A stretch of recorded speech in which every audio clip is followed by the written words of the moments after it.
এভাবে? আবার শুরু হয়েছে। আচ্ছা বাবা, তোমার মতো মায়ের দাড়ি নেই কেন? আসসালামু আলাইকুম স্যার। ওয়ালাইকুম আসসালাম। কেমন আছো তুমি? ভালো আছি। আচ্ছা স্যার, আপনি বলেন তো দিনের বেলা আকাশে তারা দেখা যায় না কেন?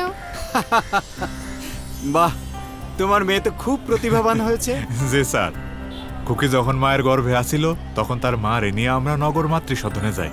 সেখানে ডাক্তার আপা কইছিল 6 মাস পর থেকে শিশুর সঠিক বৃদ্ধি এবং মানসিক বিকাশের জন্য মায়ের দুধের পাশাপাশি পুষ্টিকর খাবার দিতে হইব। ডাক্তার আপার পরামর্শ মাইনাই আমরা আমাকে খুকিরে বড় করতেছি। তুমি তো বুদ্ধিমানের মতো কাজ করেছো। আমাদের সব বাবা মায়ের উচিত শিশুদের খাবার খাওয়ানোর ক্ষেত্রে বিশেষ করে 5 বছরের নিচে শিশুদের উপযুক্ত খাদ্য অভ্যাস চর্চা করা। জন্য স্বল্প ও বিনামূল্যে চিকিৎসা সেবা।